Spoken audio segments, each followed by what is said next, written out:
ازيكم عاملين ايه؟ هنعمل مع بعض النهاردة فتة مصري او الفتة بالخل والثوم وكمان الصلصة. هنعملها بطريقة سهلة ولذيذة وما تتعبناش ومش كتير قوي، مش هنكتر الثوم فيها، وكمان طعمها جميل جدا. تعالوا نشوف هنعملها ازاي.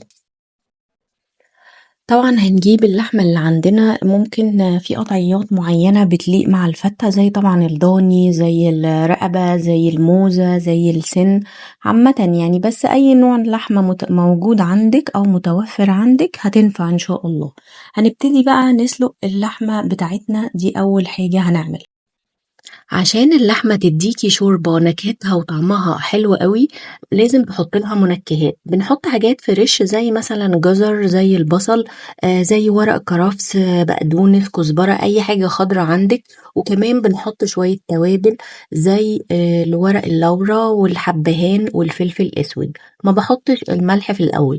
انا هنا كمان ضفت شرايح زنجبيل فريش.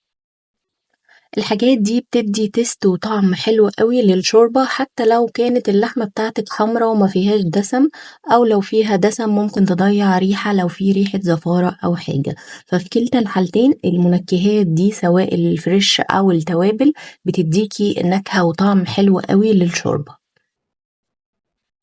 هنحط اللحمة تتسلق، وأول ما تغلي غلوتين هبتدي أغطي عليها بالغطا، بس هسيبه موارب كده عشان الشوربة ما تفرش مني وتبوظ الدنيا. تاني حاجة هنبتدي بقى نجيب العيش بتاعنا ونقطعه. أنا ما بحبش أجيب اللي هو العيش الناشف وكسره، مع طعمه بيبقى مختلف عن اللي بيتحط وبينشف على النار. في حاجة كمان برضو، في ناس بتحط العيش في الفرن ينشف أسرع وأسهل وكل حاجة، بس أنا جربت الاتنين. لما بقعد أقلبه على النار من فوق كده مع حتة سمنة بيبقى طعمه أحلى بكتير من لما تحطيه في الفرن. فده رأيي، انتوا شوفوا ايه اللي بيريحكم واعملوه، بس انا صراحة بقولكم انا ده رأيي، ان هو على النار بيدي تيست حلو قوي غير الفرن خالص. هنا قطعت العيش بالمقص كده بيبقى شكله احلى، والحجم اللي انت عايزاه بتقدري تتحكمي فيه. هبتدي اضيف عليه معلقة بصل بودر ومعلقة توم بودر. ما بحبش اضيف عليه التوم الصحيح عشان ما يتعبناش قوي، لان لسه هنحط في الصلصة توم، فما ببقاش عايزة اكتر التوم، وفي نفس الوقت انا خدت النكهة من التوم البودر. وطبعا معلقتين سمنة بلدي كده على العيش، وافضل اقلب فيهم لحد ما ينشف خالص من فوق على النار.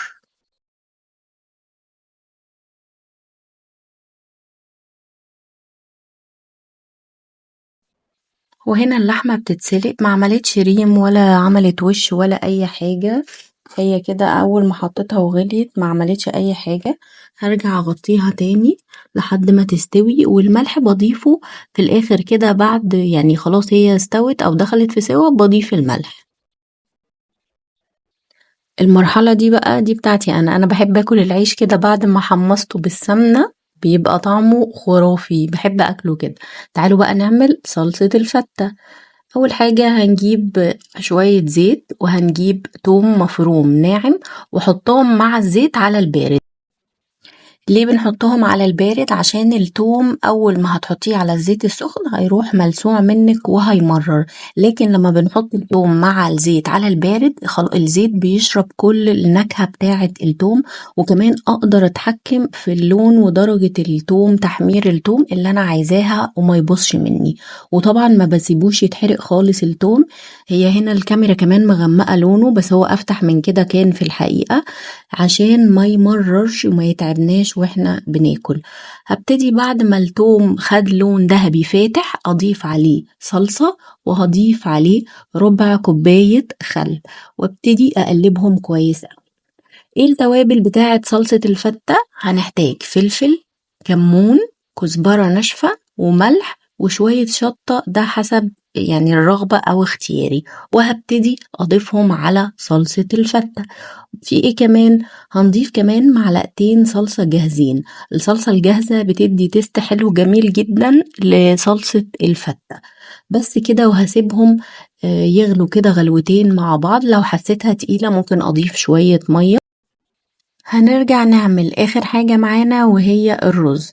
الرز برضو هحتاج له معلقتين كبار كده سمنة بلدي، واقعد اقلب الرز في السمنة شوية لحد ما احس ان الرز اتشرب من السمنة كويس قوي.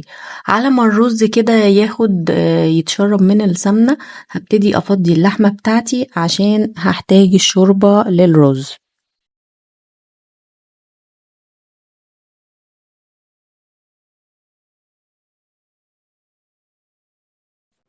هنضيف ملح وفلفل بسيط على الرز، وبعدين نضيف الشوربة وندوقها نشوف هل هي محتاجة ملح ولا لأ، لأن الشوربة اوريدي احنا حاطين فيها التوابل بتاعتها. عايزة تضيفي كوباية مية وكوباية شوربة براحتك، عايزة تضيفي كله مية براحتك، عايزة تضيفي كله شوربة برضو براحتك. في جميع الحالات هيطلع طعمه حلو، مع معلقتين الزبدة أو السمنة هيخلوا طعمه تحفة. استنى عليه المية تغلي وبعدين أهدي النار لحد ما الرز بتاعي يستوي ويبقى بالجمال دوت، مفلفل ومش معجن ولا اي حاجه.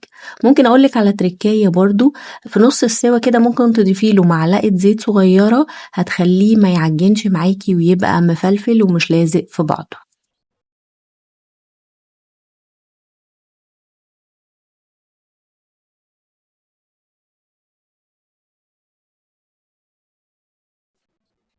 هنا الرز خلاص جاهز معايا، وكمان الصلصة شكلها تحفة من غير سمنة ولا أي حاجة، والرز خلاص جاهز وكل حاجة. كمان عملت شوربة لسان عصفور وضفت لها طبعا المنكهات بتاعتي، حبهان وزنجبيل بيبقوا حلوين قوي، وخاصة لو دور برد ولا حاجة. هبتدي آخر حاجة أحمر اللحمة، ونبتدي نحضر طبق الفتة بتاعنا النهاردة، الفتة المصري بالخل والثوم والصلصة. استنوني. العيش بتاعي اهو، هحط عليه معلقة او كبشة واحدة بس شوربة. انا مش بعجن العيش خالص، وانتي كمان حاولي ما تعجنيهوش، خليه كده مش طري قوي، لا يعني يا دوبك كده تبل بس كده، بيبقى احلى كتير. وهبتدي كمان اضيف له معلقة صلصة واحطهم على العيش. هبتدي بقى اجيب الطبق بتاعي او السرفيس زي ما هتقدميه، واحط فيه العيش، وهبتدي كمان اوزع عليه كمية الرز اللي عندي.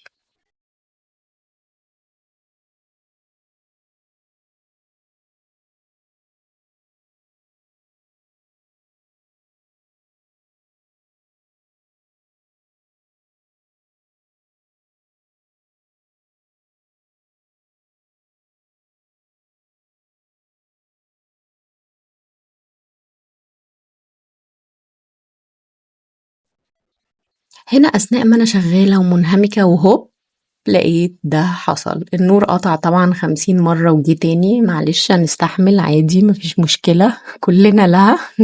فقلت أشارككم اللحظة دي معايا. هنا حطيت كمان الرز على العيش، وابتديت بقى أرص اللحمة بتاعتي كده عشان يبقى شكلها حلو في الآخر.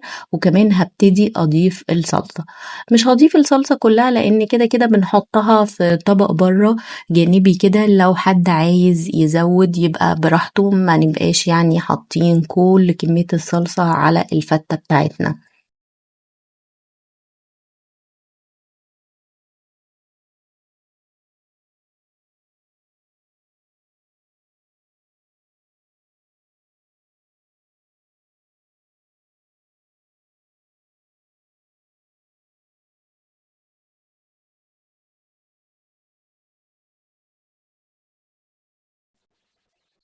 وهنا عندي بقى شوية عيش كده زوقت بيهم الفتة بتاعتي، شوية بقدونس أي حاجة يعني عندك ممكن تزوقي بيها الطبق بتاعك، بحيث إن يبقى شكله حلو، العين بتاكل قبل البق. فنحاول كده نقدم الأكل بتاعنا بطريقة حلوة وجميلة. بصوا، في ناس بتعمل طشة خل وتوم تاني وبتحطها على الفتة من فوق. أنا مش بحبها يا جماعة، وبحسها متعبة كده للمعدة وللجهاز الهضمي. هي التوم اللي في الصلصة كفيل جدا وبيخلي طعم الفتة حلو جدا، مش محتاج أي حاجة تاني. بجد طبق الفتة ده طبق سهل ولذيذ، وبرده خفيف على المعدة، مش تقيل قوي يعني. بس برده ما تكتروش وما تكتروش لحمة ضاني. وكل سنة وانتوا طيبين، واتمنى يكون الفيديو بتاعي عجبكم النهاردة. وطبق الفتة المصري الخطيرة دي عجبتكم النهاردة، فتة مصري بالخل والثوم والصلصة.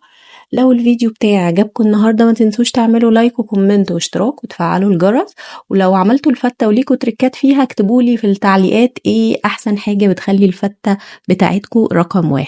سلام عليكم واشوفكم على خير.